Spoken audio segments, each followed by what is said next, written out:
क्या आप जानते हैं एक ऐसी रात के बारे में जिस रात सृष्टि की शुरुआत हुई, जिस रात विष ने ब्रह्मांड को निगलने की कोशिश की और जिस रात एक हिंसक शिकारी मोक्ष का अधिकारी बन गया?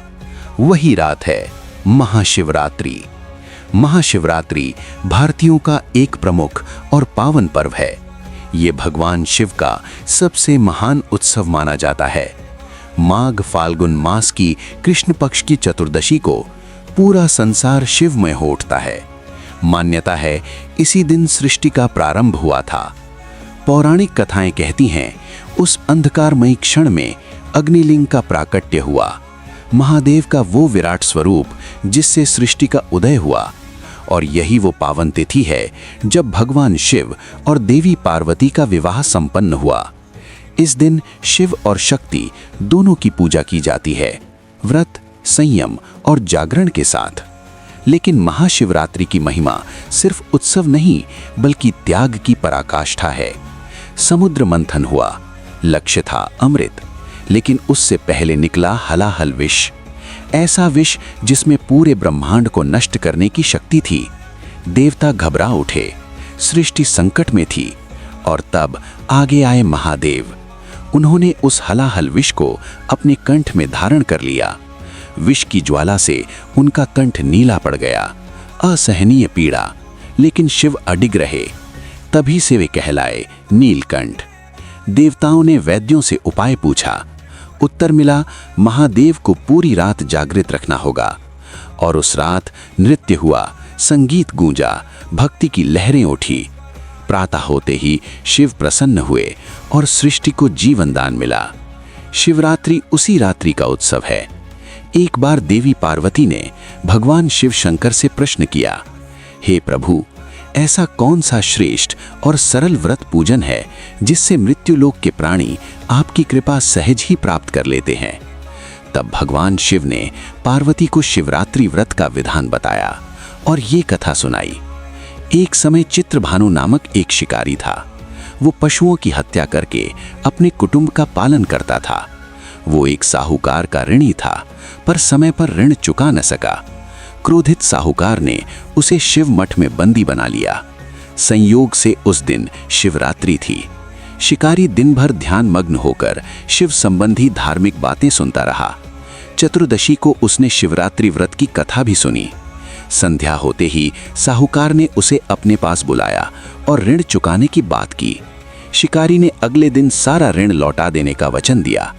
तब साहूकार ने उसे मुक्त कर दिया। अपनी दिनचर्या के अनुसार वो जंगल में शिकार के लिए निकला, लेकिन दिन भर बंदी गृह में रहने के कारण वो अत्यंत भूख प्यास से व्याकुल था। शिकार की खोज में वो एक तालाब के किनारे बेल वृक्ष पर चढ़ गया और वहीं पड़ाव बनाया।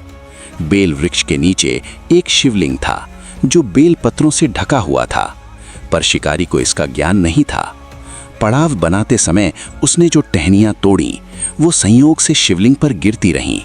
इस प्रकार दिन भर भूखा प्यासा रहने से उसका व्रत भी हो गया और शिवलिंग पर बेल पत्र भी चढ़ गए। रात्रि का एक पहर बीत जाने पर एक गर्भिणी मृगी तालाब पर पानी पीने आई। शिकारी ने धनुष पर तीर चढ़ाया और प्रत्यंचा खींची। तभी मृगी बोली, मैं गर्भिणी हूं, शीघ्र ही प्रसव करूंगी। तुम एक साथ दो जीवों की हत्या करोगे। मुझे बच्चे को जन्म देने दो, फिर मैं स्वयं लौट आऊंगी। शिकारी ने प्रत्यंचा ढीली कर दी और मृगी झाड़ियों में लुप्त हो गई। कुछ ही देर बाद एक और मृगी आई। शिकारी प्रसन्न हो उठा। उसने धनुष पर बाण चढ़ाया। मृगी बोली, मैं अभी ऋतु से निवृत्त हुई हूं, अपने पति की खोज में भटक रही हूं। मैं उनसे मिलकर शीघ्र ही तुम्हारे पास लौट आऊंगी। शिकारी ने उसे भी छोड़ दिया। 2 बार शिकार हाथ से जाने पर वह चिंतित हो उठा। रात्रि का अंतिम पहर बीत रहा था। तभी एक मृगी अपने बच्चों के साथ आई। शिकारी ने धनुष पर तीर चढ़ाया। मृगी बोली, मैं इन बच्चों को इनके पिता के पास छोड़कर तुरंत लौट आऊंगी। शिकारी ने कहा, 2 बार शिकार खो चुका हूं, अब ऐसा मूर्ख नहीं बनूंगा। मृगी बोली, जैसे तुम्हें अपने बच्चों की चिंता है वैसे ही मुझे भी। केवल बच्चों के लिए कुछ समय का जीवन दान मांगती हूं। मृगी का दीन स्वर सुनकर शिकारी को दया आ गई। उसने उसे भी छोड़ दिया। शिकार के अभाव में वह बेल वृक्ष पर बैठा बेल पत्र तोड़ तोड़कर नीचे फेंकता रहा। प्रभात होने को था। तभी एक हृष्ट-पुष्ट मृग उसी मार्ग से आया। शिकारी ने उसका शिकार करने का निश्चय किया। मृग ने विनीत स्वर में कहा, यदि तुमने मेरी तीनों पत्नियों और बच्चों को मार दिया है तो मुझे भी मार दो, ताकि मैं वियोग न सहूं। यदि उन्हें जीवन दान दिया है तो मुझे भी कुछ क्षण का जीवन दो। शिकारी ने पूरी रात्रि की कथा मृग को सुना दी।